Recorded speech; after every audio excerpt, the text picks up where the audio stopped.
great difficulty with. So what I just want to show you some of the tools, and I just want you to focus on how simple these tools are, and you modify it to work for your situation. This was the thermometer that actually we used. You can either put the emotions on, or you can use this as the barometer, which is the temperature gauge, and then the child will come in and take the little face and put it there,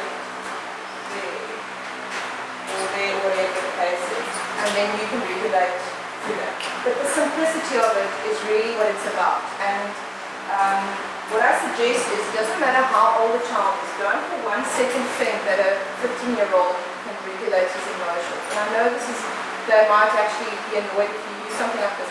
Then obviously create something a little bit more age appropriate.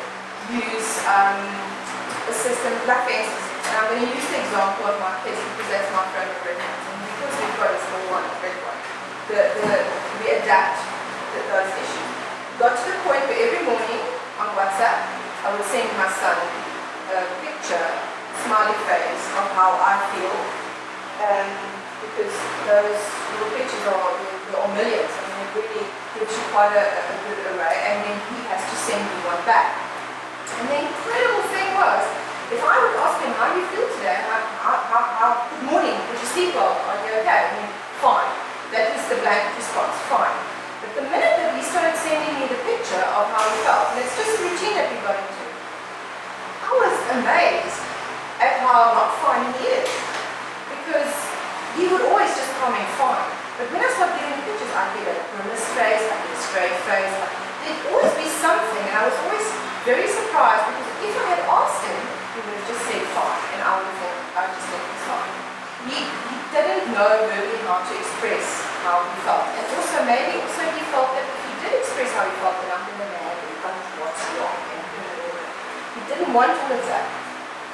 So that is also that you adapt this emotional chart to what the ages of the child or the understanding that the child might have. The question was yesterday, how do you teach a young child?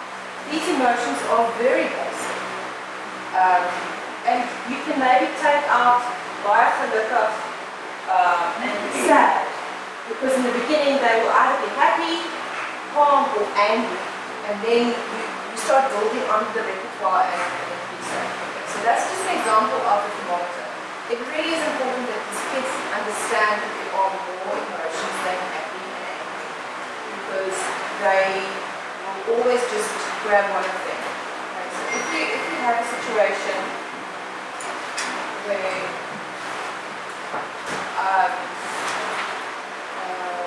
the child doesn't have the ability to express it, and you might think that a child is in a position to express himself easily. For instance, we're sitting in a situation now, my son has a new tutor and a teacher this year, starting next Wednesday. He's got a new teacher.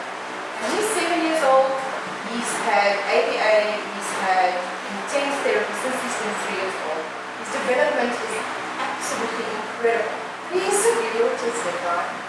So the massive change of having a new teacher next year, whatever has happened in the past, whatever abilities he's had to cope with situations, we have no appreciation of the impact that new face is going to have on him. So then we go all the way back and we start back. We've taken this off in his classroom. I had to go dig this out of the cupboard just now because we've taken it out of his class because he hasn't used it. He would tell Lisha, that was his previous tutor, I feel calm, or I'm getting upset, whatever. Because that is how we have progressed with him. But we cannot for 1 second assume that he's going to have that same level of expression with his new teacher next Wednesday. So we go back to all the first steps that we did. First of all, this creates safety for him. It creates familiarity. He recognizes the system. He knows the system. He doesn't have to communicate too much. He can literally just go stick it up there and say, have a look. And the same goes with scheduling. We've moved away from picture scheduling because he doesn't need it anymore. And once we move away from picture scheduling, we went on to written scheduling, and I'll show you now what that looks like. But again, next week Wednesday, we cannot assume that all of a sudden he's going to feel advanced. he might actually feel so insecure and so frightened that he might just go straight back to being a female on a processing level. So when you introduce a major change or a major transition, go back to the familiar, go back to the schedules and the routines that you've used when they were younger. My oldest son, I still use scheduling and stuff with him, and you sometimes drop the ball as a parent because you think, oh, he knows it. So you have to go back. We went away for a week now and we house sat. And I said to my husband, the last time we house sat, he was on slide. And I told him, you should know, it's 40 degrees out the morning. So this year, I decided to do what I was supposed to do this year and make a checklist. And every night, he had to take a photograph. It literally had all the tasks: feed the cat, feed the dog, fill the water bowl, water the plants, check the hydrangeas. If they're dry, I'm going to kill you. The whole spiel. And then he had to go and literally check each one, and then it was each day. Every night, he had to send me a photograph of the checklist. Now, you say, yeah, but what stops him from just doing it? He won't. He knows he's got a responsibility. He knows that's what he's going to help him. Okay? So, don't ever assume that he's done it before now he's heard. If they're honest with you, because for him to stay at home alone is a very, very anxious, provoking scenario. So he might just, everything he knows might just go straight out. So always go back to giving them the necessary support and structure that assists them to basically get through the day. Alright, I'm just going to show you now, this you adapt to what you think your child will like or your child will respond to. At the end of the day, that's what it's about. It's about, does the child respond to that information? Now this is but this is basically what picture scheduling looks like. These are all pictures, and like I said, what we did is we laminated them, some of them, as we go along we got lazy. We laminated them and we just stick a Velcro piece at the back with a glue gun, and then we made a board like this with the other part of the Velcro, and then we literally just stick the planning on there. And it's easy and simple because press stick gets messy and kids will play with the press stick and before you know some more. And then once the day, as he completes an activity, he will just take it off himself and put it in the box. So this you make up as you go along. I mean, as you can see, what these tutor did is, as they advanced, she started taking away the pictures and started using written. The minute she started reading, she could start using written words. And also, it assists them to read. You can use the picture as well as the word, because they will then actually recognize the words and letters and then it assists them with word recognition and reading. There are certain universal pictures that we use, like for instance this one we use finished. So at the end of the day, this will be the last one, or if an activity is finished, we use this one. But you use what you feel the child, I mean, this is how simple it is. It's like juice. Right? And if a child is non-verbal, this is his best friend, Monet. This was motivation. If you wanted to do something, you stick this picture on and you will do anything because then Monet can come with that. And in the beginning, especially when the structure is, I'm gonna leave this here so when you guys have a chance, you can go through the pictures just to see exactly how simple it is. This is our house in Claremont. If we go away, we always, he's not gonna go on the day, but if we go away for the weekend, at the end of the day, that would be on a Friday, this would be last week, so this weekend you can go to Claremont and show that. This is what I mentioned yesterday with the actual pictures. To show a picture of the sea, and it might not be the beach that he knows or the house, it's confusing. So he knows. Now you don't have to put this in, you can just wipe it, hang on. I'm going to leave this. The kids, use it, I mean, it's 80. I'm going to leave this and you guys can go and have a look through it and make up an idea of what it is that the picture scheduling is all about. There are websites where you can actually download the pictures if you don't want to draw them or take your own and have a pick. Just basically go on the internet and look up PEXP's picture exchange, and that will be available. You can use Prestec, whatever. Use what works for you. But pictures usually is the nice way to start because it gives them that familiarity. They recognize it, so they know exactly what you mean. And for instance, what the teacher will do is every single day, until the child is comfortable, you put a routine on. And it literally starts with, first picture is greet, good day, hello, then trampoline, then he goes and jumps.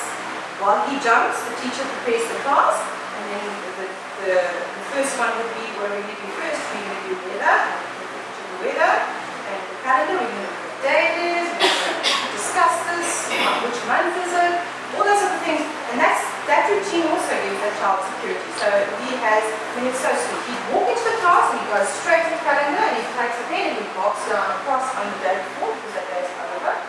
Okay, and then he goes and he changes the weather, whatever the weather is, he changes, he's got these little, you buy these at these plastic places. Okay, they're brilliant, that's one. Good, nice tip. If you go to Game or any of these places, they sell these carpets, blocks that you stick on the floor. It's like permanent carpet, you stick it in the block. They are perfect to stick up on the wall. I've done my entire one wall just with carpet. And they literally just stick, and they stay. I mean, those things are quite hard. These things stick onto that beautifully. So you don't have to supple with the thing that's constantly falling off it. These little felt tools. And you actually buy an entire bag that's got all the months, even 29 dollars, the weather, the dates, everything. And then you make that, because it creates an idea of they must be aware of the environment, they must be aware of their surroundings. And it gives them that common discussion that they have in the morning. It creates predictability and security. So it also took it a bit further because we know how they love flexibility, and we try not to create so much rigid thinking. So instead, some days, instead of him running in and taking the amount and putting it on the wall, we would use something as odd as this, right? So it's basically, it's got January to December, and we would take a little dice or a little ball or a ball or whatever, and he has to put it in the month that he puts in. Okay? It's just to give variation. Okay? And it literally is, that's the only purpose, so that he understands it's not that rigid of sticking the thing on the wall. And the same with the days of the week. Everyone understands that. This one, just a little thing like this, and then he would run in and recognize the day of the week and put it in there. And it's almost as if now the day of the week, you've got the sort of right. As they get older, you can actually have a calendar for the 30 days of the month, which goes beautifully with some kids. My son's obsessed with the date and time. He will wake up in the middle of holidays and say, today is Tuesday. It is the 13th of January. In February, I'm going to Florida. He's forever planning, but he's used the tools to make sense out of his world and to put him in a place in that. Yesterday you spoke about your child having an issue or concerns with bedtime with going, with the future. There might also be a little bit of value in the fact that she is not certain of what the future means, or her spatial awareness in time. There might be an issue. So if you start using calendars and things like that, and I've got a year calendar in my house that on the first day of the year I start mapping out all the holidays, all everybody's birthdays, if there's any specific event that's taking place, it's all there. And the kids, especially Ben, comes in often and will look and say, are you going overseas again? And I'm like, yeah, we're going. And then sometimes the preparation for a big event like that is 6-7 months, but he has to be aware of it, that it's, even if it's 6 months in advance, because that gives him security. To try and prepare a child a week before, 2 weeks, even a month before time. We have spent 4 weeks preparing him when he was small to go to the movies. 4 weeks preparation, everyday preparation, and role play to go to the movies when he was little.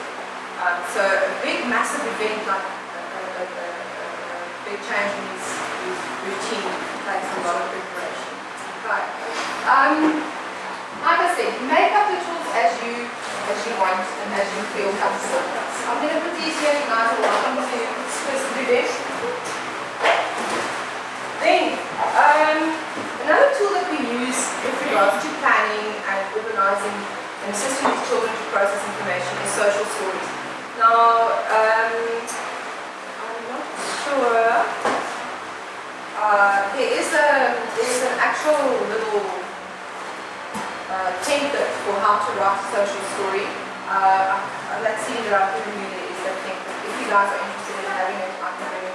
Well, you can email it. It's very short. I can just email it. I'm going to put your email address. I'm going to email it to you. And social stories are very handy in the beginning stages of autism, especially when these kids need to be exposed to new environments or new situations, and you can't necessarily take them into the situation. So you role play it and you practice it, and you use puppets and you use toys and all sorts of things. Or another very important part of social stories is to demonstrate correct behavior.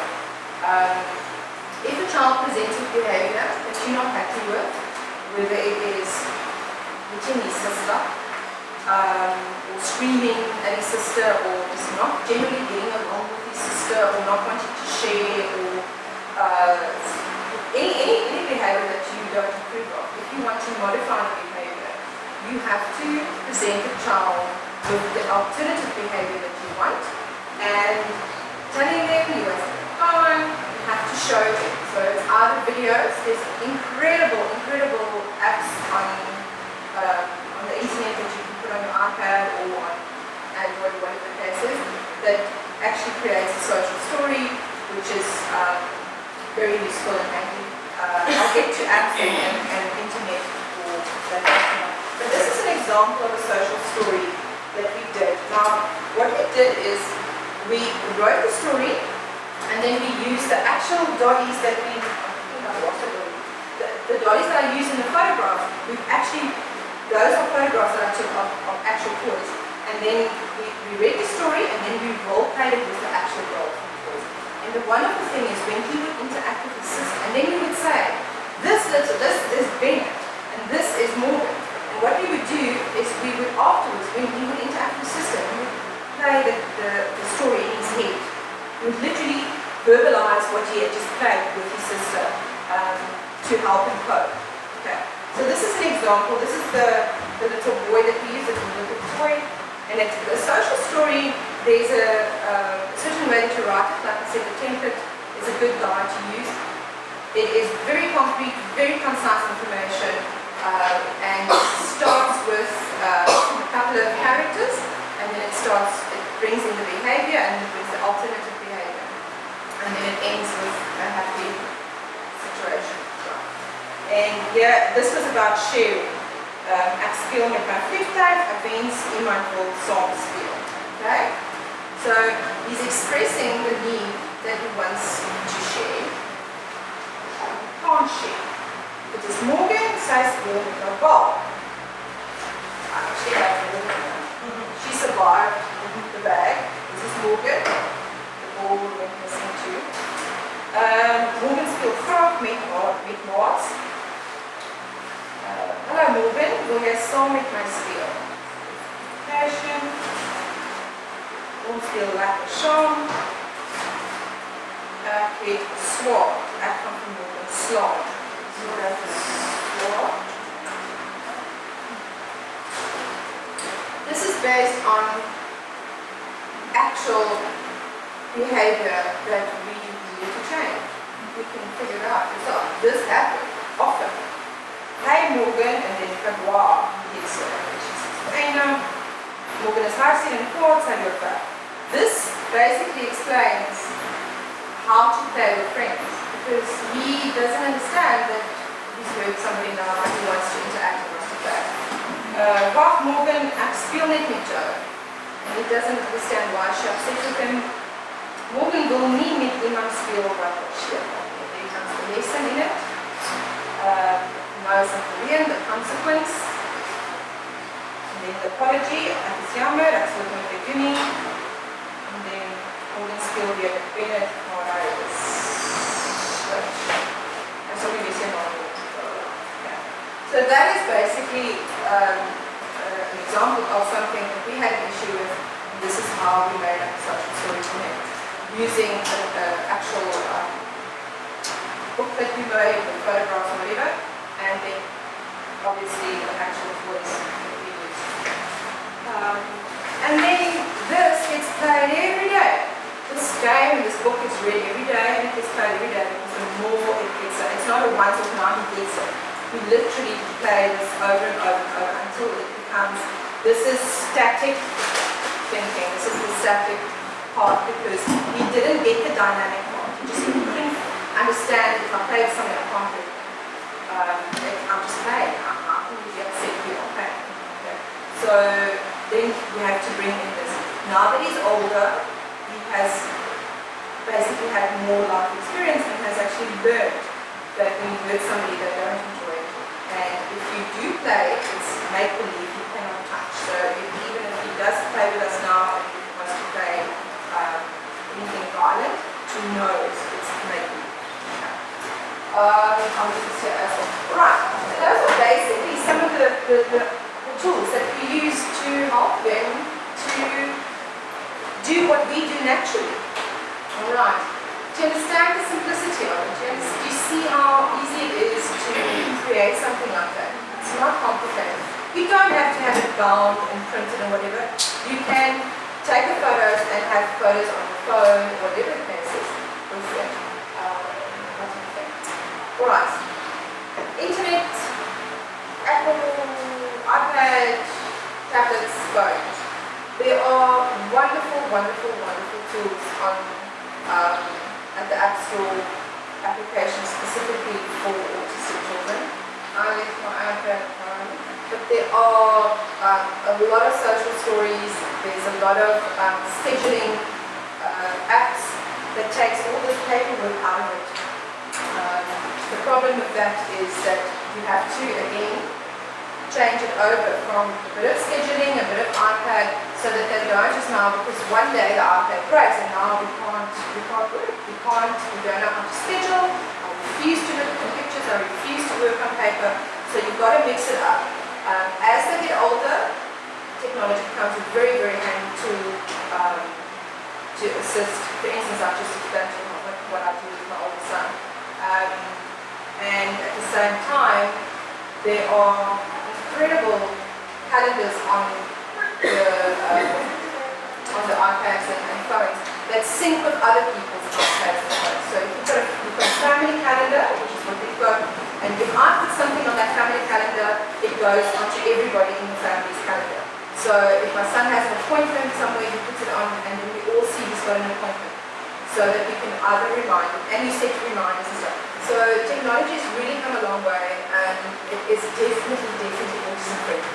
So use it, but again, be very careful.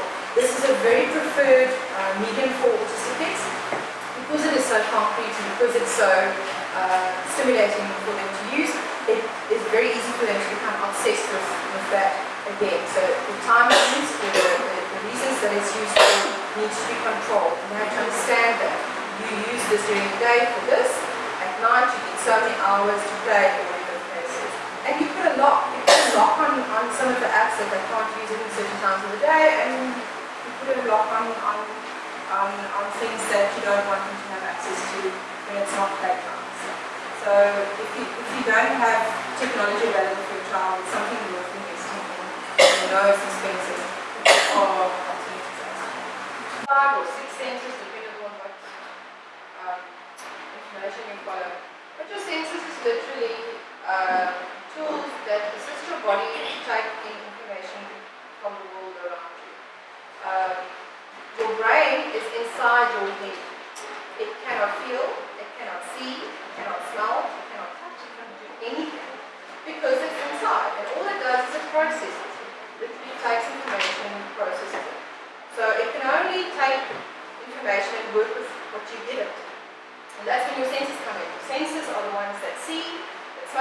touch, that feel, that hear, and that type of thing. Now, normal people, us, neurotypical people, I use the term normal loosely, take in information, we see something, whether it's light, whether it's darkness, whether it is sound, whatever, and then that information goes through to your brain. Each part of your brain has a specific function. One part focuses on sight, one part focuses on hearing, but it's even more finer processing than that. There's a part of your brain, a specific part of your brain, that focuses on face recognition, that focuses on frequency of sound. So it's not just sound, it's frequency of sound. It's not just sight, it is intensity of sight, brightness, weakness of light. So it really takes it and breaks it down. Each part of your brain does all of that, takes in the information, it's processed, then it gets sent to the area that needs to respond. If it is you walking into a dark room, your eye takes in the information, this is not enough light, sends information to your brain says, okay, fine, we need to open up the pupil so that we can take more light in, and then your eye goes, whoops, and you take more light, and now you can see better, etc., etc. Same with hearing. If you hear something, and you need to focus on me talking and not on the fan, your brain says, tone this down, let's filter this sound, and let's focus on this sound, because that's what your brain does. It really and truly is a very, very almost magical thing that happens in your brain every single day that we take for granted. Now, in autistic people, like we've all come to know now, there is something wrong with that processing. There is something wrong with the information being taken in. There's something wrong with the processing part, like we discussed yesterday, with delayed processing, or the information gets processed wrong. And there's even a problem with the information being sent to where it has to go for a reaction. And then there's even sometimes a problem with the way the body reacts. Again, one big old okay. The intensity with sensory processing varies again from person to person, the same as everything else that we've discussed with regards to speed of processing and delayed deficits. It is very much person specific.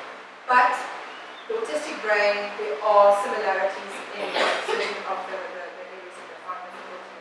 We'll go through those areas just now, but before we do, your brain takes in exactly what an autistic brain takes in. But we have what we call a threshold. Your brain has an ability to have a certain point where it can take in information and cope, and then when it gets to a certain point, the brain can't cope with that information, and then it has to do something to stop or to alter the information. For instance, if I come and I take a horn and I squeeze it next to your ear, the information that the sound is so severe, your threshold gets reached, and your body is reacting very quickly to say, geez, this is going to hurt me. The same thing with if I touch something that's warm. Your threshold can handle to a certain degree, and then you get to the threshold, and then it's like, no, I'm going to burn now. And then your body takes that information and sends it to your brain and says, take hands away. Alright. So that threshold is really important because it really truly is what keeps us safe, and it helps us to stay sane and not go insane about every little stuff. Now, as human beings, normal neurotypical human beings, everybody's threshold is a little bit different from the other person's. You'll get people that say, I don't like noise, because their threshold for sound is a little bit lower than other people's. And then you get people that love pumping music and loud noise, and they can go, their threshold's a little bit higher. The same thing with touch. Some people don't like to be touched.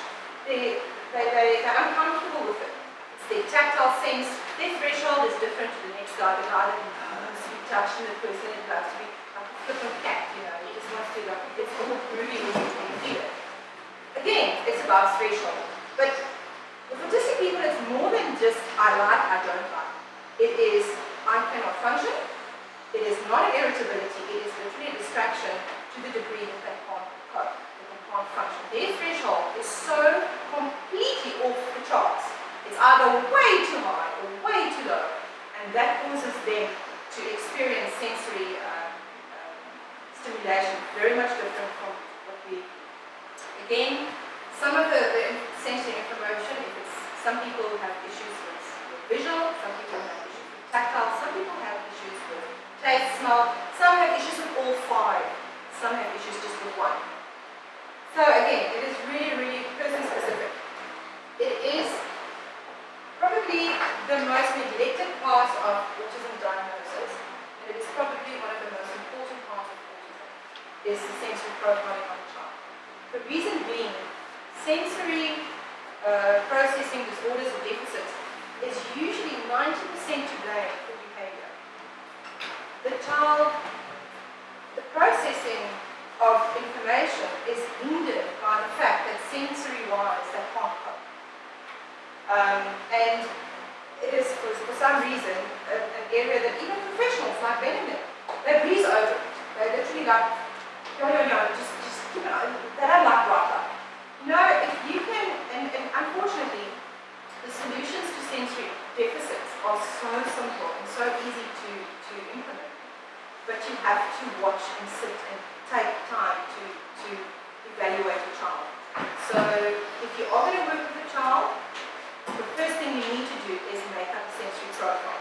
Now, I've taken the liberty of giving you a sensory profile checklist. This is the checklist.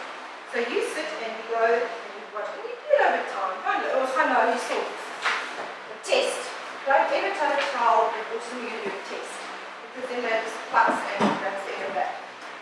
I'll give you each one. You can make copies of it or whatever. But this is basically the best way to sit and do it, is to really over time watch the child. Some of the stuff you'll already know and you can already tick off. But this will give you an accurate profile of where your child lies with regards to sensory processing.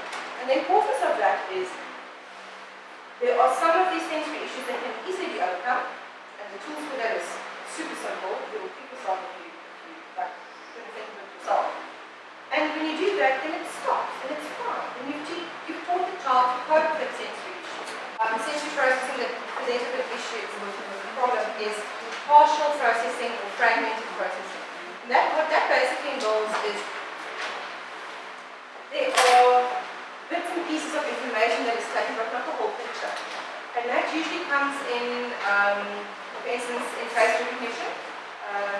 If you're taking partial information, for instance, an autistic person would look at a person's face, they'll remember and focus on the eyes, but they won't see anything else in the face. They'll only see the person's eyes, or only the person's mouth, or only the person's chin, or whatever the case. And that is the only information that they process. Where what we do is when we look at a person, we process everything about the person's face. So the next time we do see them, we recognize them. The more we see of a person, the more information we get from them, and the more we process. Now, fragmented processing in people, first of all, we're talking about sight. Fragmented processing, that also comes with sound, where they can't recognize people's voices, or they can't recognize certain sounds, they can't recognize the dog's barking or the cat's meowing. They can recognize sound at pitch level or frequency level, but they can't differentiate between the two sounds. Okay? That is fragmented processing of your senses. And the biggest challenge that fragmented processing usually has is face recognition. You get people that are so bad that they have what we call face blindness. They literally cannot tell one person apart from another. And my son is like that. If he sees a person that has a similar build, a similar hair color, is a similar age, and a similar sex as a person that he knows, he will automatically think that's them. He has often said to strangers coming to our house, "Oh, no, Peter." And then I've checked with this guy, actually, not exactly, but he has a similar age and build and hair color than Peter. If they're little and you show them pictures, if you've got short blonde hair, he thinks anybody that's got short blonde hair is mom. There was a time when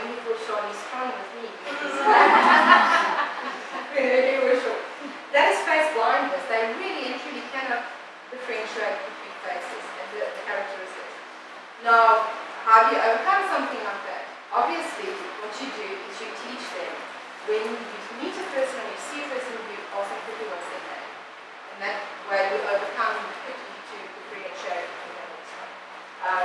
And it, again, it runs in degrees. There are certain degrees of fragmented perception that are more severe than others. Then you get a situation where they, like for instance, pets, they won't be able to tell one pet from the other. They don't know which one is which. Unless their appearances are very much different. So we've got 5 cats and they're all different colors and different sizes and different everything for that purpose. Okay. So that is fragmented processing. It doesn't seem like a big deal, but when it's in conjunction with a lot of other stuff, we're only taking a little bit of information of something that you see or that you hear, it creates a slower processing. So the child or the person will take much longer to process information because this comes back to deficits in processing. This could possibly be one of the reasons why they process slower, is because sensory, they're only taking little bits of information at a time opposed to the whole picture. Okay. The next part is hyper or hyposensitivity. Now, hyper is exactly what it is. They take in information at a much higher volume and intensity than what a normal person would, or what a neurotypical person would. For instance, sounds that are completely not a big deal to you might be debilitating and deafening to a child. The fans are quite a nice one that for instance, would irritate or lead to distraction that the child can't focus. The information that they're taking in from that sound is so severe that they can't focus. The same with light and sights. The intensity of light. When I go outside and it's bright, I can squint, whatever, but it might be so intense for that child that it literally wants to run away. Okay, which is often a reason why children with autism bolt. It's very common for autistic children to run away. And nothing can stop them. You can shout and call them back, and it's very dangerous because usually happens when they're really small, and they will run in front of cars and they will literally never look back to see if they're following them, and they get lost. It is probably one of the most anxiety-provoking things for a parent is when your child is bolting. And that bolting is because of sensory issues. The information is just too much and they try and get away from it. And that's when they start liking bolting. Another form of processing is touch. The kids that don't like to be touched, even a gentle touch, their skin crawls. They don't like to be hugged, they don't like to be touched. And then you get the flip side. You get the guy that's hyper, which is their tolerance is much higher than a normal person. They love to be touched. They want to be touched all the time. They seek it out. Okay? You get the kid that likes the sound of repetitive noise or making sounds themselves, or sometimes they even make their own sound, that humming sound they make, because of a certain threshold that they can actually function with. Movement, some kids spin. Look at the fan spinning, that is a very hypo processing point for a child. Bright lights or staring at fluorescent light. All those type of awkward, weird behavior is because of a processing issue, and it's usually either they are hypersensitive or hypersensitive. The hypersensitive kids will seek out. They will go, they want more because their threshold is very high. The hypersensitive children are usually trying to avoid any sensory stimulation because their threshold is very low. They can't cope with much of it. Okay. The effect that your senses have on your body, we'll get through, because that is part of our anxiety discussion. And we'll get to that just now. Then, children develop sensory defensiveness surrounding sensory processing. They develop a fear for bright lights, or a fear for certain sounds, or a fear for certain smells, to the degree that they will do anything possible to avoid it. And that's when, again, you get the bolters, you get the kids that just run. Or you get a scenario where They just have the most irrational reaction towards something. They have no idea what just happened. And they have a meltdown, or they have, it's just an extremely intense reaction to something, and it usually has something to do with the way that they process the senses. Example, we went to a restaurant for my daughter's birthday, a lot of coaching and previewing and everything went into it to prepare my son, and everything was fine. He was all dressed up, looking pretty, and also. And as we walked down, we were staying in a hotel at the time, which already had pushed these boundaries, but again, there's enough processing and stuff done to prepare him. And the minute we walked down, as the lift opened, the minute we stepped out into the foyer, he just turned around and he said to me, "That is disgusting." And he pulled his face up like this and he said, "That is disgusting. I can see you watched it vomit."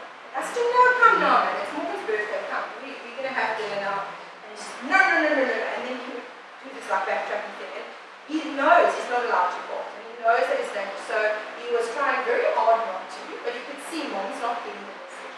And then the next thing, he just couldn't take it anymore. And he was triggered by a smell. There was a smell in the restaurant, and I still don't know what the hell it was, that was so overwhelming and overpowering that he felt like his life was in danger. Okay, and he bought it, and I ran after him, and my husband and my daughter, because we spent the rest of the evening in the hotel trying to bring him back down to a functional state. So there are times that you just don't have control over something like a smell. And that is the impact that sensory processing has. Now, again, a lot of the time, when people witness a child that has a sensory processing issue, the immediate reaction is naughty, he's defiant, he has no manners, he needs a hiding, all those type of horrible things that we tend to think about children that act that way. The reactions that they have is completely out of their control. You can prepare them till you blue in the face for certain things, and you can avoid triggers as much as you want to, but there comes a time when a trigger is, like for instance, the example that being gave about the boy that prepared to offer Will to marry, and then there's a smell in the restaurant that just distracted him, that took another 9 months to courage. So it really is a very debilitating thing with sensory processing. Okay? Another very unseen part of sensory processing is the relationship between your joints and your muscles. Okay?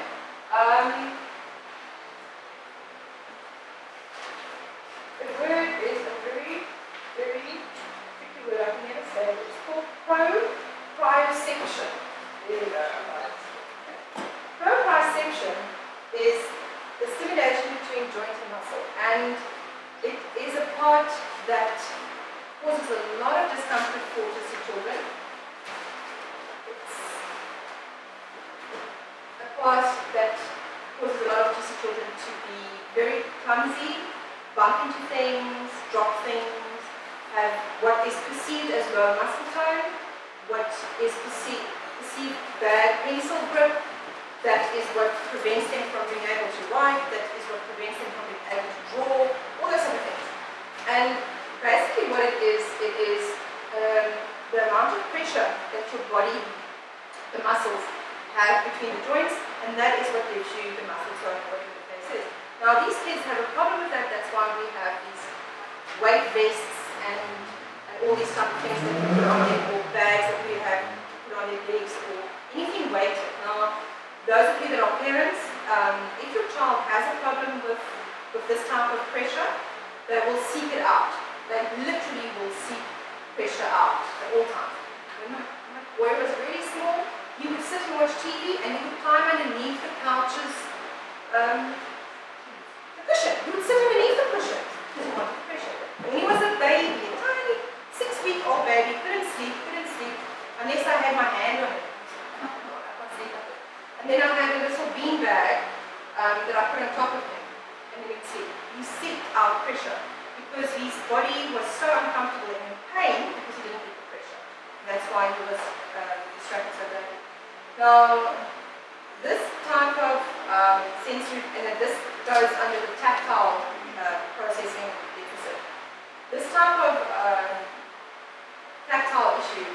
very common in autistic children. But the wonderful thing is, the treatment for it is good for anybody. You can do it with a person that doesn't even have it, and it's a very calming treatment that you have. And it's the deep pressure massaging technique that we use. And I think it goes a step further, you can literally give the child ways to do it himself. I've got, I'll give you guys a handout about deep pressure to explain exactly how it works, but it's very simple. When your nervous system is super aroused, whether it is from tactile stimulation or visual stimulation or whatever stimulation, when your system is extremely aroused and your nervous system needs to regroup and gather itself, deep pressure massage really and truly helps a great deal with that. The technique is very simple. The child or person should lie on a flat, hard surface, preferably a floor, a yoga mat or something, and then you basically apply gradual pressure with the palm, not the fingers. It's not a massage like touch-feely, it literally is pressure being applied. You can also use the child's body weight, where you take his knees up and push the knees back onto him. He can hug himself. Anything that gives you that almost like that bear hug feeling, as if somebody puts something on top of you. That is what deep pressure is.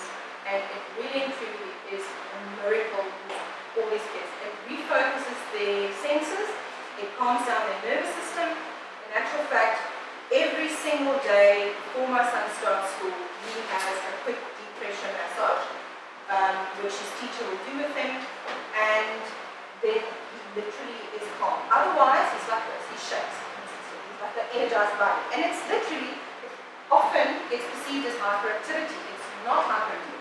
Hyperactivity with a child that vibrates, which my kid does, is it's literally a processing problem with his system, and the nervous system needs to calm down a bit. But the appearance of that hyperactivity is so distracting that they can't focus. Okay, so then you have to bring in certain things to assist that, to bring back the nervous system so that they can focus and concentrate.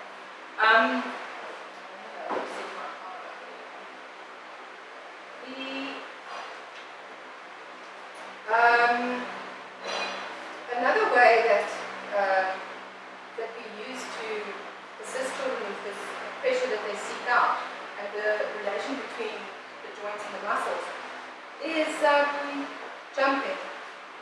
Kids, when they jump, when they go up into the air, the gravitational pull that they experience assists them with the pressure that they need. Kids that swing, going against assistance with the balance and the vestibular process in the brain, assist them to get that amount of pressure. And then water, when they are inside water, underneath water, that provides them with pressure. The deeper they go under, the more pressure they get, and they love. They absolutely love the pressure they get. There might be a child that is susceptible to the opposite, who they don't want the pressure, but I am yet to meet an autistic kid that is not, that hasn't benefited from deep pressure. Okay. At night, before my child goes to sleep, if he is calm and it's an easy process, I can see he's going to go to bed, no problem. If he's vibrating, I call it vibrating because he really literally, you can't sit still, he's all over the show, it's like he giggles spontaneously, he doesn't have any impulse control. It's because his nervous system is so all over the show. You would like giggle at silly things and like, just completely, it's like he's on his own trip. It literally is, the nervous system needs to calm down, and then the way to do that. And there are people that say to me, but there's no way I can put this child to bed now. He is so hyper. And it usually is because of exhaustion. That's why the nervous system is so extremely out there. I have had my kid literally climb the wall. 2 minutes later, he was fast asleep because of deep pressure. It really has an incredible impact. Okay, so I'll give you the notes on how to do it. Like I said, it's really simple and you adapt it to what the child wants to do. It got to the point where he'd come and ask me, it's safe to give him a massage. We also use brushes, but some of the kids don't like that very much, but the pressure I'm not going to child doesn't like. That's really right. And you start with a little feet and you work your way up. The main thing is whenever you do it, you just never take your hands off at the same time. So that the hands must always be on the body at all times. Remove both hands the same way. Pilates balls. We often use a Pilates ball. He lies flat and you roll the ball on top of him. Roll him in a carpet. We have a yoga mat that you roll him in, and then he rolls himself back out. And these are all therapies that assist with getting that nervous system back into a working functional place. When these kids appear to be hyperactive, you have to step in. Don't try and push through and just another 5 minutes. Stop that whatever you're busy with. Stop whatever work you're doing. And quickly, we're literally talking 5 minutes. Quickly, you've got 5 minutes, set the timer, go jump on the trampoline. Or let's quickly do star jumps or whatever. Do something that would arouse the system and improve the nervous system. Because often hyperactivity is also because the system is under-aroused. So the child's system needs to be stimulated, so he stimulates himself by being hyper. Okay? And that's when you need to step in and give him something more constructive to do so they can regroup his nervous system. Hypersensitivities to touch, tactile. Dislikes to touch, resist hugs and kisses, dislikes wearing hats, resists getting hands messy, is fearful when others approach, is picky about clothing, pushes up his sleeves or his pants legs, resists grooming. In the hyposensitive, this is the guy that seeks it out, that needs it. Needs strong touch to be registered, tries to handle or touch everything, insists on holding onto an object by the hand, may touch too forcefully, craves touch, is very clingy. Then you've got the visual guys that are hypersensitive to visual stimulation. Is very sensitive to bright lights and sunlight, may be sensitive to certain colors, have very fine vision, seeing particles in the air. Direct vision may be too overwhelming, may squint or look with peripheral vision. And then the hypersensitive guy to vision is very attracted to visual stimulation, often stares at light, seeks out intense visual stimulation, loves turning lights on and off, loves mirrors, shiny objects, and reflective surfaces. Does any of this ring a bell? Okay. Auditory. Hypersensitivity to auditory stimulation is sensitive to loud noises and hear frequencies others can't hear. Covers ears with hands. Is distracted by background noises, becomes agitated in large groups. In the hypersensitive child is the child that seeks it out, speaks loudly, is a very noisy person, turns volume up loud, hums or makes low vocal noises constantly, loves items, activities that have a distinct sound. Tastes and smells. Hypersensitive finds many common tastes and smells repulsive. So it's not it's repulsive. It really and truly is a very strong reaction to. Can be overwhelmed very easily by normal daily scents, perfumes, natural odors, chemicals, and foods. Sensation of smell goes directly to the limbic system, emotional brain. So they, like for instance, my son walking into the restaurant, he couldn't even think straight. He just became so emotional that he had to run away. May gag or vomit easily. Be a very picky eater. Then the hypersensitive child is the one that seeks it out. Needs to smell or taste everything. May seek out strong smells and tastes. Will often identify people and objects by their smells. May put inappropriate objects in their mouth, smell others' hair, or want to lick things. Vestibular, that's the movement. Hypersensitive, shows gravitational insecurity, has strong emotional reaction to unexpected movement, resists movement activities, gets dizzy and nauseous from simple movements, feels strong need to sit or keep feet on ground, is often very anxious or insecure. The vestibular sensory processing deficits are usually very prominent in babies, really small babies. That is one of the first places that you would say you've got a red flag, is in a tiny baby. Is this movement vestibular not? This is very obvious that this child is in discomfort in certain situations. And that wanting to push down onto the ground, wanting to keep feet on the ground is usually quite a big one.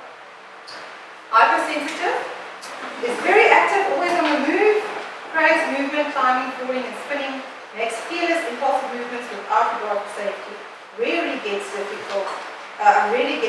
dizzy, has difficulty sitting still. I suppose that's boring. Okay, and then the last one is the proprioception, which is the joint muscle manipulation. A hypersensitive child places his body in strange positions, actually trying to hug himself, often has difficulty manipulating small objects, bad muscle tone, or fine motor skills, may turn whole body to look at something. So instead of turning head, go. Hypersensitive is often unaware of his body position in space, is awkward and clumsy, is floppy with poor muscle tone, often needs to leave an object and people, often bumps and crashes into things, craves pushing, pulling, banging, and crashing. Okay. So that gives you pretty much an idea of what interesting situation sensory processing disorder or sensory processing deficit is. Because some of the stuff, the child's hypersensitive or hypersensitive might be in one area, it might be hyper in another. So again, it is so vast, and it is so.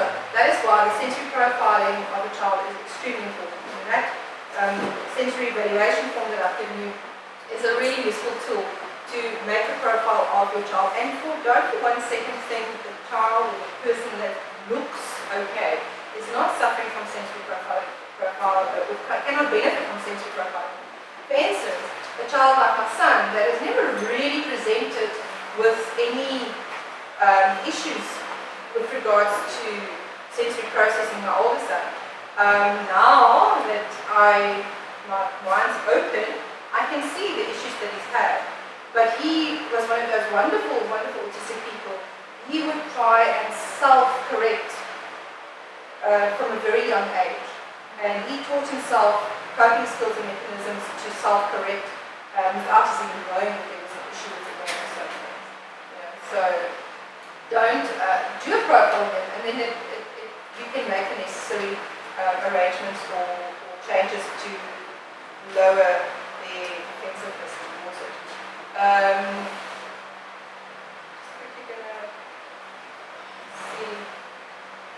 Right. Now, what are you supposed to do with this information? What are you supposed to do with the fact that this child or this person is so sensitive to sensory stimulation? I mean, we can't take our tactile and hearing, all our senses, we can't take our senses away. But what we can do is, once you know what triggers the child or the person to not be able to function anymore. Because this is what we're talking about. I'm not talking about the intolerance to the degree that this is not nice, I don't like it, it's irritating. I'm talking about the problem where the person is so overstimulated or unstimulated that it causes a disruption in their behavior. To the degree that they either can't focus, or they can't sit still, or they want to run away, or they want to attack somebody, or whatever the case is, or there is unwanted behavior because of that. That is the type of changes that needs to be made for that person. Now, you can only make changes in the environment and for that person's environment because your sensory world is an environmental thing. It is the outside of your body that your body reacts to. So if it's an environmental thing, then you can change it, right? So, but you can only change it if you know what is it that is involved. So do the profiling with the child or the person and then sacrifice. These are the areas that we need to look at changing for that person. Now the changes on that thing actually they actually do give you recommendations on what to change. And some of the recommendations are you've got to be joking. It's so totally obvious. How can such a small thing make such a big impact?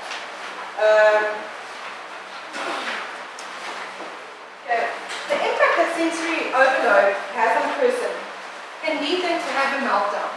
Okay? It literally can have a child or a person throw a tantrum that looks like a tantrum, but it's in actual fact either meltdown or shutdown, where their system can't cope with what's happening. It can lead to stimming, self-stimming, stimulation. Self-stimming or stimulation is where the person does something to calm himself. So if he feels he's becoming overwhelmed, he might start humming to himself because that humming sound will calm him because his arousal level is too low, so now he needs that sound, so he will make the sound himself, whatever, or the banging sound. His kids that bang their heads against the wall and things, that is actually stimulation. It's literally a way for them to try and cope and stimulate. If the stimming is not harmful to them, and if the stimming is not harmful to others, it is a helpful tool to them. But if it hurts them and if it hurts others, then it needs to be replaced with a calming tool that is not. Okay? Because we don't want people banging heads into the blood comes out. Okay?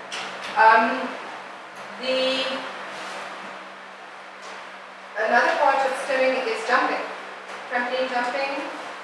So again, you will, part and parcel of the sensory profile, you will identify things that the child automatically does on their own to assist them to get their nervous system back into check.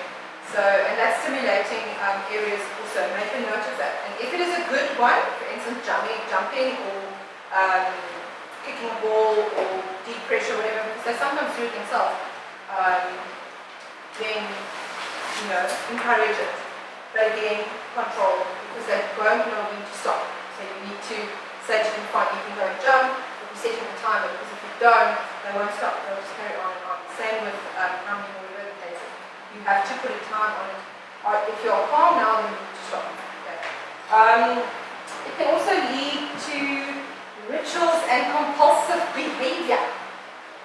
We spoke about hoarding yesterday. Now that is a ritual and a very compulsive behavior. So there's a very strong chance that some of the issues is sensory based as well as anxiety. Okay? So you need to find out what is it about my child that is making them line these little things up or hoarding things or putting so much emphasis on repetitive behavior.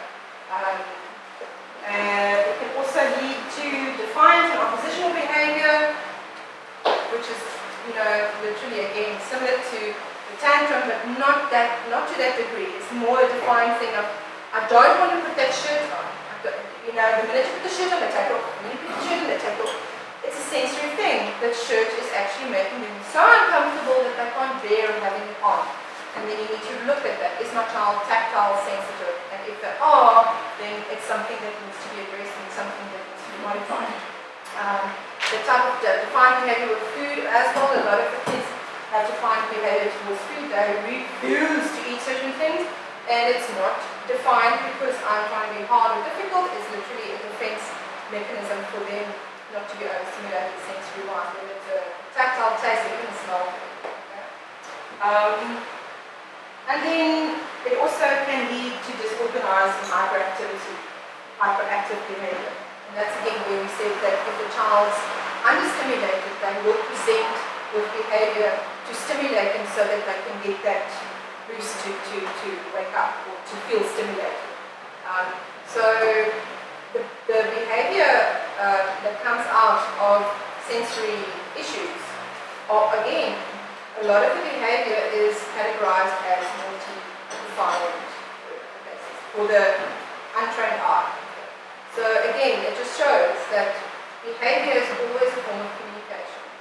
The child is either feeling sensory issues or they're feeling processing issues or they don't understand or they're feeling insecure, whatever it is. So again, very, very important to get to know the child and make a list of these are the specific issues regarding this specific child and these are the things that we need to change. Now, what do you change? And what are those easy things that we spoke about?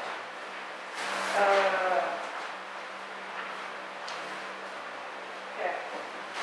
If it is an environmental change, you need to modify the environment. Like I said, modifying the environment is not as hard as we think it is. For instance, I'll give you a couple examples. If you are light sensitive, you wear sunglasses. It took me 5 years to figure out that my son was super sensitive to bright sunlight. Every time we would go somewhere and it was out and about and the sun was shining, he would want to run away. Because usually when we had to go to an outing to the school to go and do phys ed, because we had an arrangement to do phys ed with the grade, his grade there, it's school alone. But for that social grade. Anyway, and every time we got there, then he would just wants to go home, he wants to run away, he doesn't want to listen, he's defiant, and it just never worked. And then we thought it's because there's too many kids and it's antisocial behavior And then we thought maybe it's the heat, it's so hot, and we would. And then the one day he stood like this. Every time he goes outside, he stands like this. And it's like he looks far away. And then I saw a video of a woman in Australia that wears yellow tinted glasses permanently. And she said that one of the issues with her is her tactile sensitivity towards light. And the solution is sunglasses. I'm not totally kidding. And off I went and I bought sunglasses and problem solved. And he literally, there's a certain tint that is better than other tints, it's called Savannah. So, but even the cheap pick $9.99 sunglasses has an effect. So you don't have to go and buy the most expensive one. So again, if you identify a visual issue with regards to light sensitivity, then sunglasses is really the solution. Clothes, my son likes deep pressure, so he wears hates to wear long sleeve jerseys and things like that. He wears a bomber jacket, even in summer, but 2 sizes too small. And again, that provides enough pressure for him to feel calm and to basically provide him with pressure so that he can organize his nervous system. Simple solution. It literally is a little bomber jacket that's 2 or 3 sizes too small. And that creates enough tightness for him to feel comfortable. What's the other one? Sound, earphones. Little Walkman with earphones or ear muffs works beautifully. And a hat, a nice hat that they can pull over their ears. It's not that they have a problem with sound per se, it's frequency. And I find that some kids, the certain frequencies get blocked out if you just pull something over your ears. So these are the type of things that you identify will help your child by doing the sensory profiling. And those are the things that you train. If it's a school thing, you see this is where it gets tricky. If your child is in a school where he's the only child in the class, bonus. But those situations are very few and far in between. You have to approach the school and ask them if they would be able to accommodate the environment that the child goes to school in. If they are not, then you need to really reconsider the child's position at that school, because you will spend the rest of your life in an uphill battle. You have to place your child in a school if you can't afford private tuition, if you can't afford specialized tuition, if you are forced to do mainstream.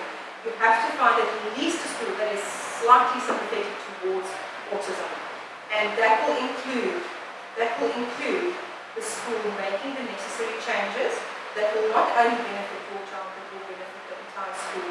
The wonderful thing about treatment for autism and the modifications that we make and environment and behaviors and stuff, it works for everybody and it's good for everybody. So there's nothing that I will do for an autistic child that will harm another child.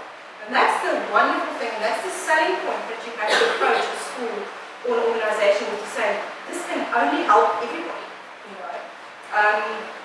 So you have to get that permission, and then you need to go in and sit down and say, fine, what about this classroom is a major problem? The bright light coming in from the torso, my child should sit there where it's not so bright. All this passing by traffic, walking past the class, and we should sit with his back against the door, not facing the door.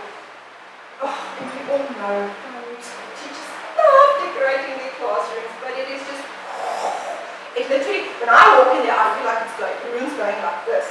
So imagine what a child with a sensory deficit feels like. And it's all good and well because it's her prerogative, the teacher's prerogative. But again, you need to explain that, again, if your child is fine with it, then leave it. But if your child does have a problem with visual stimulation, then it might be very good to ask if they could actually tone things down. Now, how do you do that without offending somebody? Now, a very nice and easy thing that we did is we put, for instance, let's take this as a classroom, and that side of the classroom is in your face, loud, and like a typical class. But now Johnny sits here and is facing that side, right? So on that side, tone it down. Just on one side, not down in the whole class, just tone the side down that the child will face. That is, for instance, a very reasonable request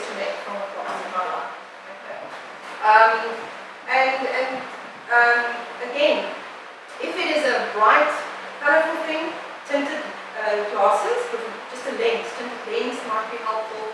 And school clothes, if your child is distracted severely by the school clothes, especially some of the uniform clothes that we have with the buttons and the ties and things like that, you have to, you see this is a double-edged sword. You've got to get buy-in from the school to make it allow your child some form of concession, but then you're sitting with the problem of now he is being isolated, and that will lead to bullying or being ostracized or replaced. So it's a very tricky situation to make that decision on a management, but I'll leave that to you. I don't have answers here. It really is a hard place to be stuck in mainstream situations with a child that is not a Christian child. Okay.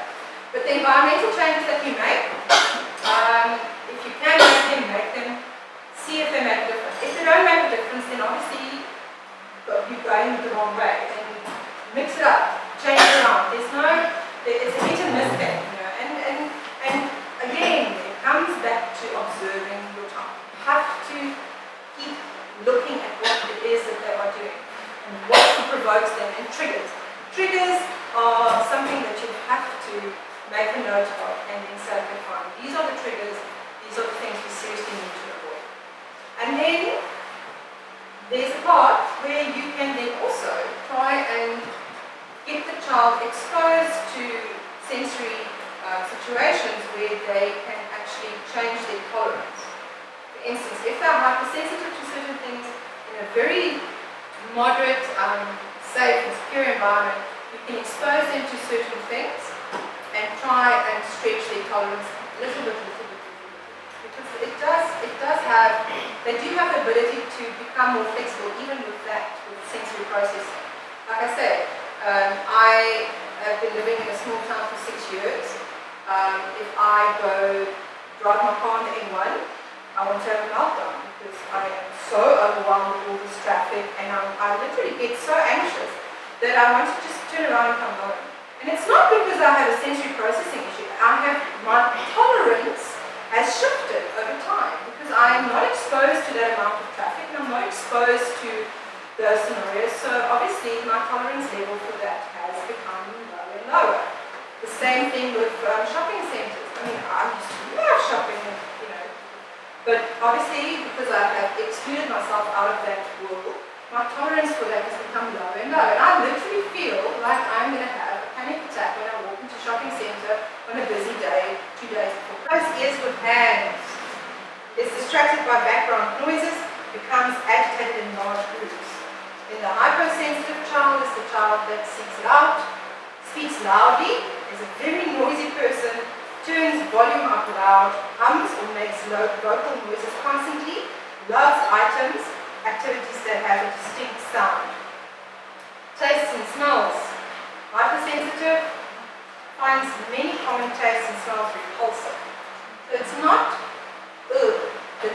it's repulsive. It really and truly is a very strong reaction to. Can be overwhelmed very easily by normal daily scents, perfumes, natural odors, chemicals, and foods. Sensation of smell goes directly to the limbic system, emotional brain. So they, like for instance, my son walking into the restaurant, he couldn't even think straight. He just became so emotional that he had to run away. May gag or vomit easily. Be a very picky eater. Then the hypersensitive child is the one that seeks it out. Needs to smell or taste everything. May seek out strong smells and tastes. Will often identify people and objects by their smells. May put inappropriate objects in their mouth, smell others' hair, or want to lick things. Vestibular, that's the movement. Hypersensitive, shows gravitational insecurity, has strong emotional reaction to unexpected movement, resists movement activities, gets dizzy and nauseous from simple movements, feels strong need to sit or keep feet on ground, is often very anxious or insecure. The vestibular sensory processing deficits are usually very prominent in babies, really small babies. That is one of the first places that you would say you've got a red flag is in a tiny baby. Is this movement vestibular not? This is very obvious that this child is in discomfort in certain situations. And that wanting to push down onto the ground, wanting to keep feet on the ground is usually quite a big one. Hypersensitive Is very active, always on the move, craves movement, climbing, falling and spinning, makes fearless, impulsive movements without regard for safety, rarely gets dizzy, has difficulty sitting still. I suppose that's boring. Okay, and then the last one is the proprioception, which is the joint muscle relation. A hypersensitive child places his body in strange positions, actually trying to hug himself, often has difficulty manipulating small objects, bad muscle tone, or fine motor skills, may turn whole body to look at something. So instead of turning head, go. Hypersensitive is often unaware of his body position in space, is awkward and clumsy, is floppy with poor muscle tone, often needs to leave an object and people, often bumps and crashes into things, craves pushing, pulling, banging, and crashing. Okay. So that gives you pretty much an idea of what interesting situation sensory processing disorder or sensory processing deficit is. Because some of the stuff, the child's hypersensitive or hypersensitive might be in one area, it might be hyper in another.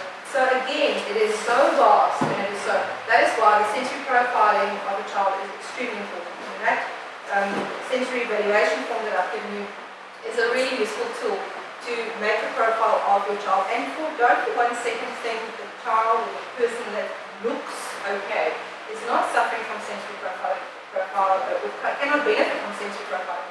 For instance, a child like my son that has never really presented with any issues with regards to sensory processing, my older son. Now that my mind's open, I can see the issues that he's had. But he was one of those wonderful, wonderful autistic people. He would try and self-correct from a very young age. And he taught himself coping skills and mechanisms to self-correct without us even knowing that there was an issue with the brain or something. So don't do a profile then, and then you can make the necessary arrangements or changes to lower the defensiveness towards it.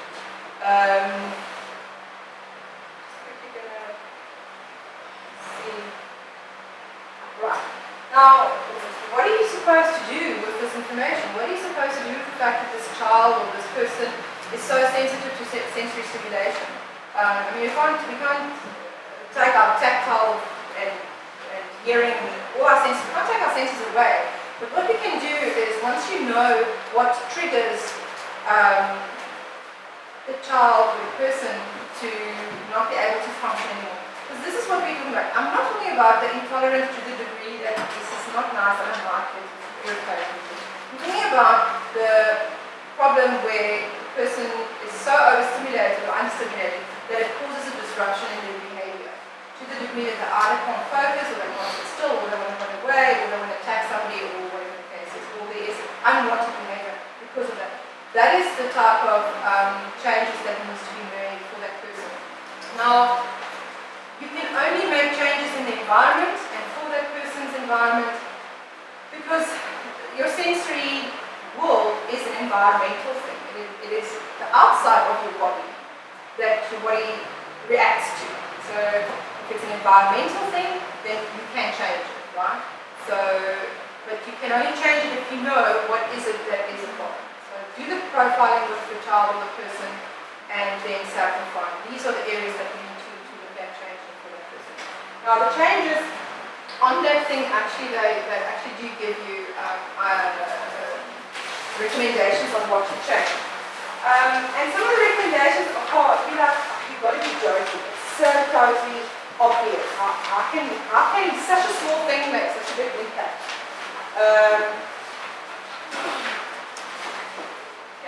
The impact that sensory overload has on a person can lead them to have a meltdown. Okay? It literally can have a child or a person throw a tantrum that looks like a tantrum, but it's in actual fact either a meltdown or shutdown, where their system can't cope with what's happening. It can lead to stimming, self-stimming, stimulation. Self-stimming or stimulation is where the person does something to calm himself. So if he feels himself, because that humming sound will calm him, because his arousal level is too low, so now he needs that sound, so he will make the sound himself, whatever. Or the banging sound, these kids that bang their heads against the wall and things, that is actually stimulation. It's literally a way for them to try and cope and stimulate. If the stimming is not harmful to them, and if the stimming is not harmful to others, it is a helpful tool to them. But if it hurts them and if it hurts others, then it needs to be replaced with a calming tool that is not. Okay? Because we don't want people banging heads into the blood comes out. Okay?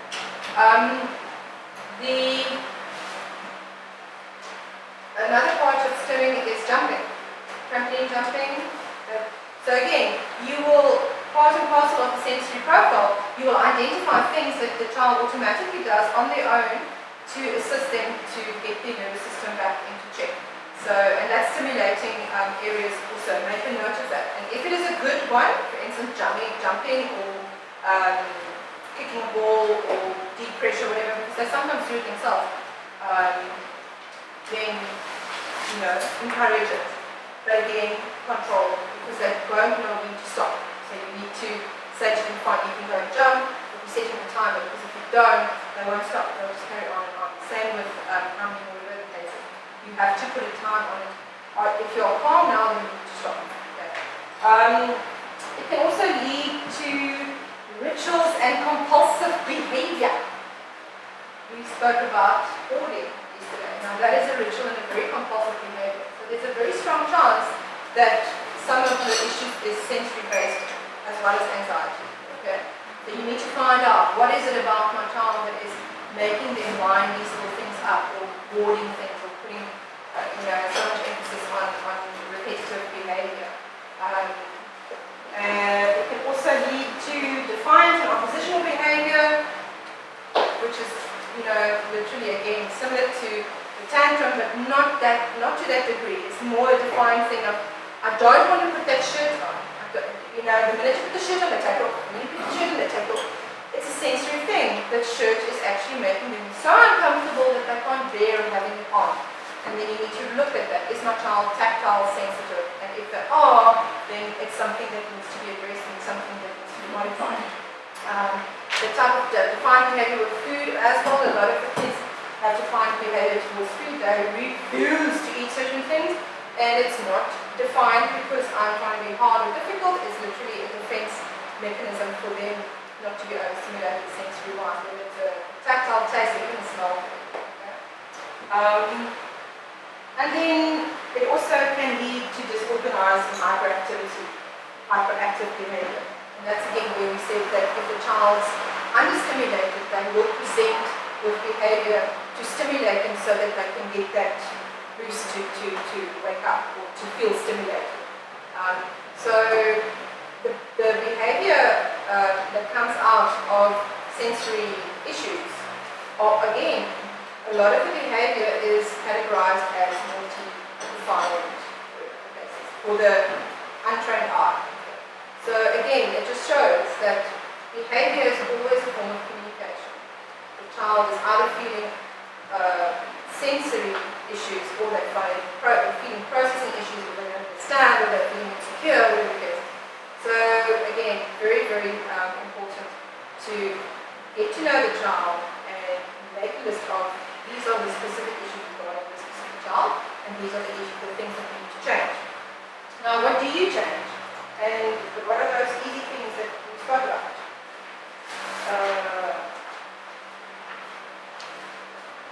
Okay. If it is an environmental change, you need to modify the environment. Like I said, modifying the environment is not as hard as we think it is. For instance, I'll give you a couple examples. If you are light sensitive, you wear sunglasses. It took me 5 years to figure out that my son was super sensitive to bright sunlight. Every time we would go somewhere and it was out and about and the sun was shining, he would want to run away. Because usually when we had to go to an outing to the school to go and do phys ed, because we had an arrangement to do phys ed with the grade, his grade there, because it's school alone. But for that social anyway, and every time we got there, then he would just wants to go home, he wants to run away, he doesn't want to listen, he's defiant, and it just never worked. And then we thought it because there's too many kids and it's antisocial behavior or whatever. And then we thought maybe it's the heat, it's so hot, and we would. And then the one day he stood like this. Every time he goes outside, he stands like this.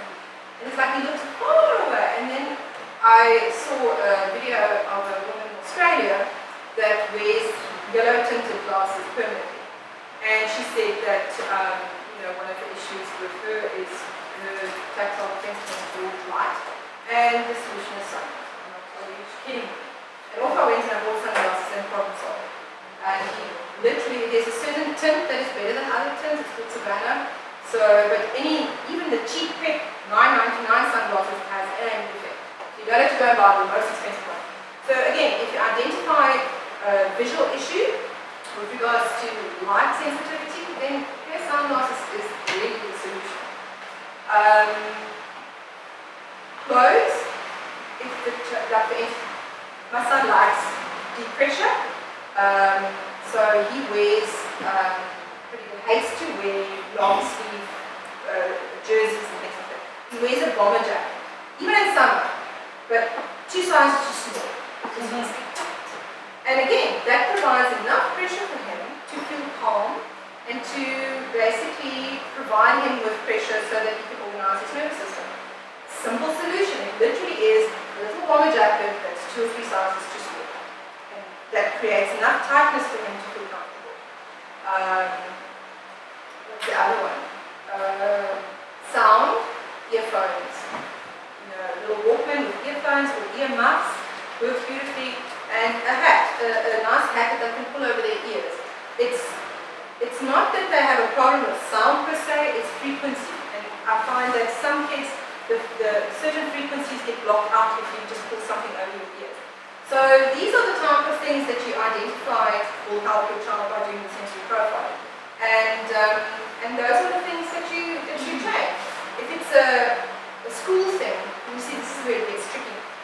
If your child is in a school where he's the only child in the class, bonus. But those situations are very few and far in between. You have to approach the school and ask them if they would be able to accommodate the environment that the child goes to school in.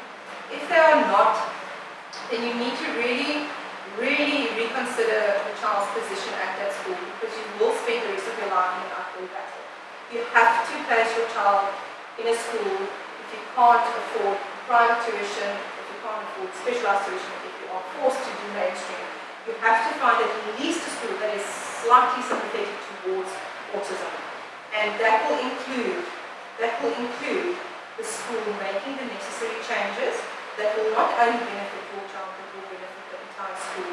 The wonderful thing about treatment for autism and the modifications that we make and environment and behaviors and stuff, it works for everybody and it's good for everybody. So there's nothing that I will do for an autistic child that will harm another child.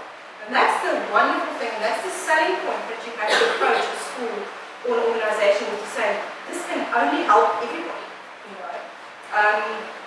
So you have to get that permission, and then you need to go in and sit down and say, fine, what about this classroom is a major problem? The bright light coming in from the torso, my child should sit there where it's not so bright. All this passing by traffic, walking past the classroom, he should sit with his back against the door, not facing the door. Oh, and we all know teachers love decorating their classrooms, but it is just, it literally, when I walk in there, I feel like it's going, the room's going like this. So imagine what a child with a sensory deficit feels like. And it's all good and well because it's her prerogative, the teacher's prerogative. But again, you need to explain that, again, if your child is fine with it, then leave it. But if your child does have a problem with visual stimulation, then it might be very good to ask if they could actually tone things down. Now, how do you do that without offending somebody? Now, a very nice and easy thing that we did is we put, for instance, let's take this as a classroom, and that side of the classroom is in your face, loud, and like a typical class. But now Johnny sits here and is facing that side, right? So on that side, tone it down. Just on one side, not down in the whole class, just tone the side down that the child will face. You know, that is, for instance, a very reasonable request to make from a class in my life. Okay. Again, if it is a bright, colorful thing, tinted glasses with just a lens, tinted lens might be helpful. And school clothes, if your child is distracted severely by the school clothes, especially some of the uniform clothes that we have with the buttons and the ties and things like that, you know, you have to, you see this is a double-edged sword. You've got to get buy-in from the school to make it allow your child some form of concession, but then you're sitting with the problem of now he is being isolated, and that will lead to bullying or being ostracized or replaced. So it's a very tricky situation to make that decision on arrangements, but I'll leave that to you. I don't have answers for it. It really is a hard place to be stuck in mainstream situations with a child that is not a Christian child. Okay. But the environmental changes that we make, if you can make them, see if they make a difference. If they don't make a difference, then obviously you're going the wrong way. Then mix it up, change it around. It's a hit and miss thing, you know. And again, it comes back to observing your child. You have to keep looking at what it is that they are doing and what provokes them, and triggers.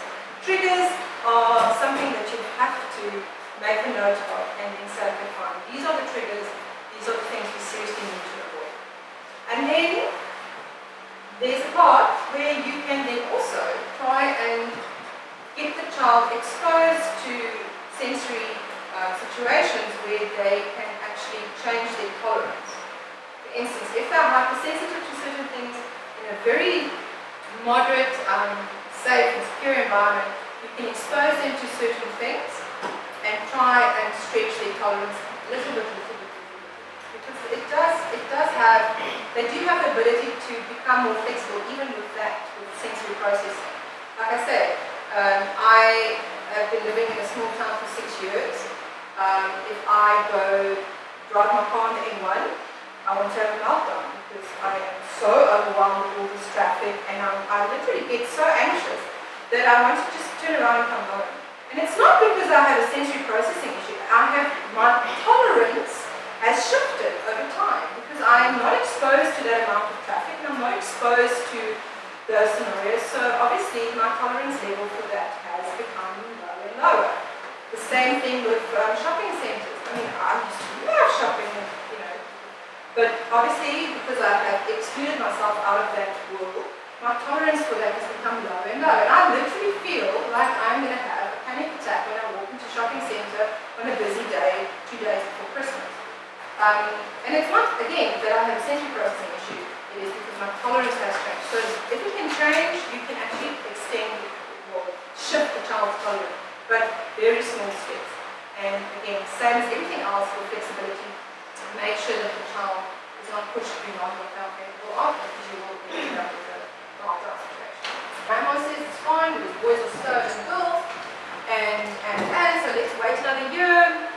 And then you take them to speech therapy, and the speech therapist says, no, it's fine, we'll work. And then after 6 months, you start saying, but I've spent all this money and I'm not seeing any results. And maybe the speech therapist, you know, is not stringing me along or whatever. And then you start saying, but hold on. Something's not right, because surely by now something must have changed.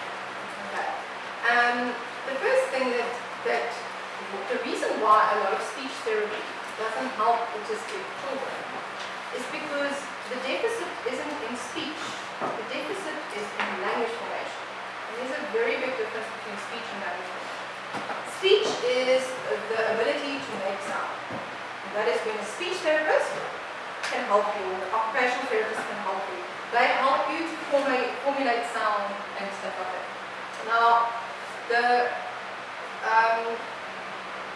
often we get a situation where the person says the child doesn't speak, or in this country where we have two languages, we often find the person saying, our home language is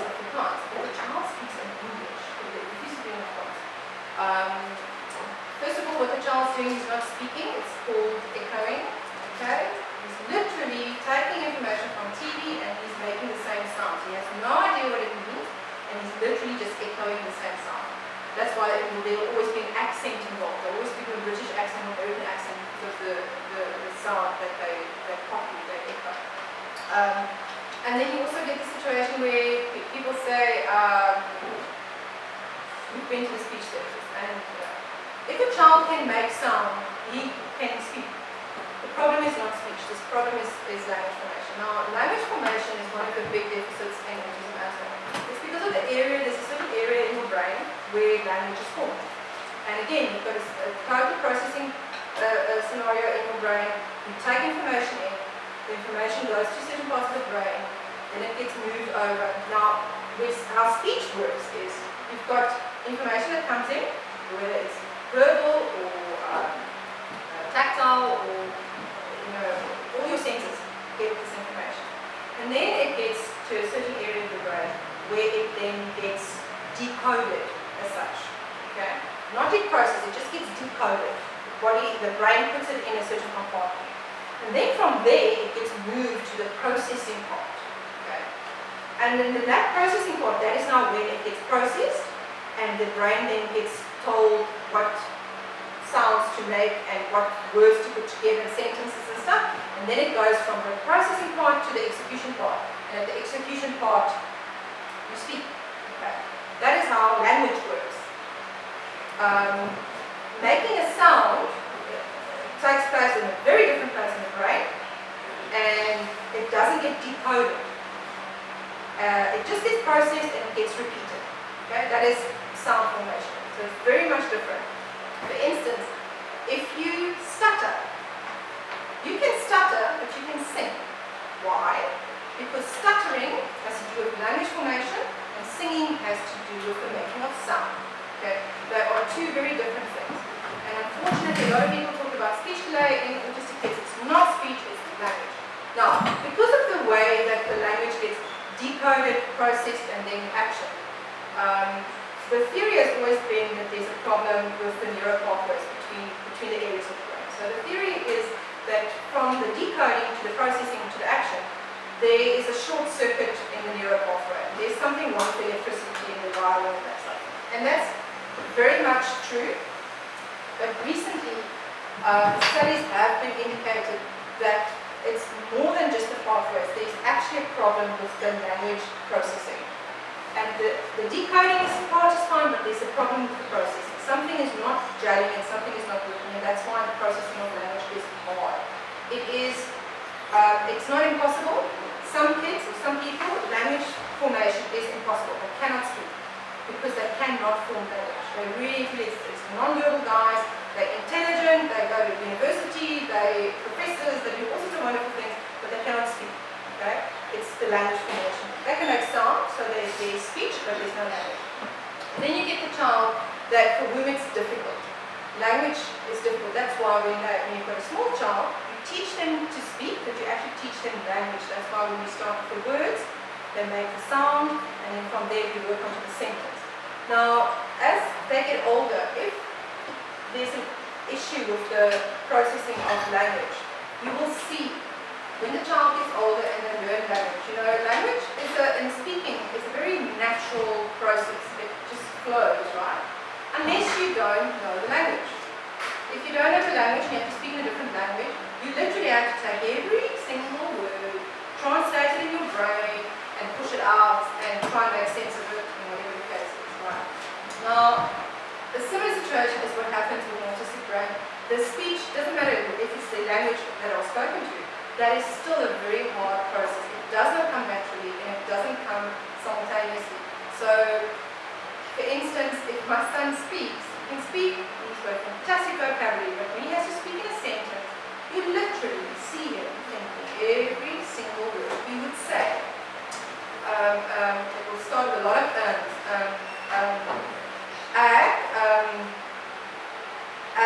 and then he'll say a little rhyme that he's learned, because that is something that is it's an echo. When he sees a big occasion, then he'll say apple by more life must be on it, and then it comes out. Okay?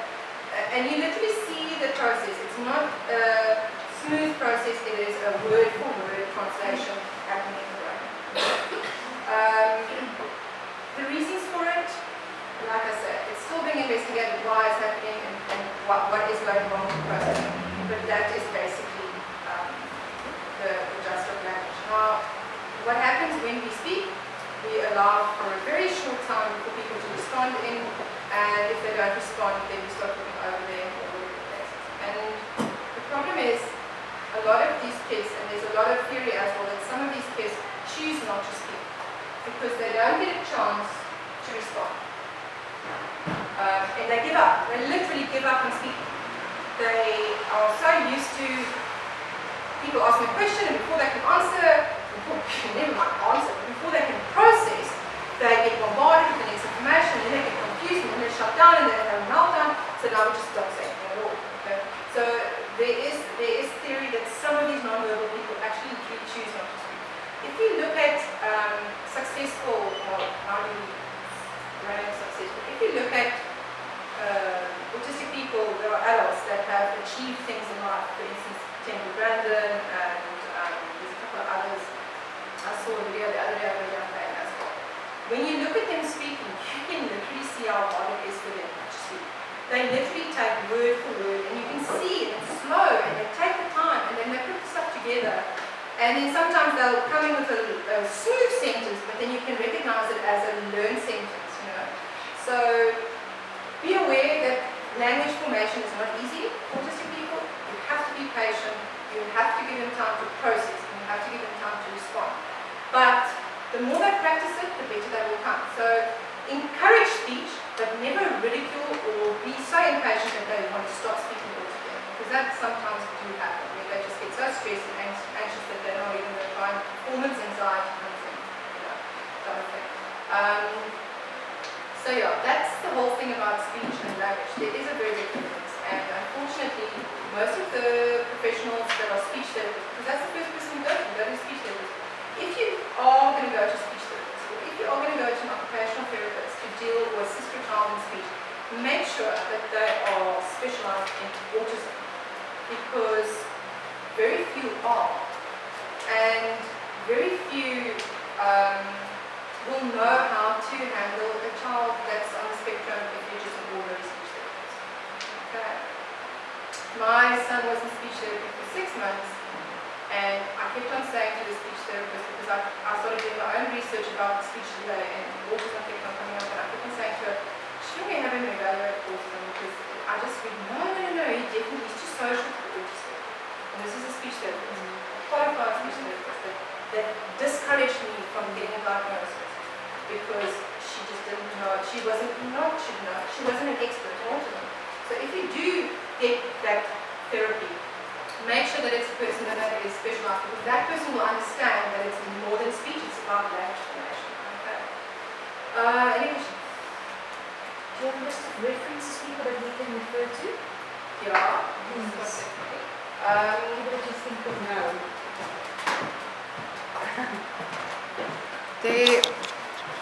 Our entire existence is about interpersonal relationships.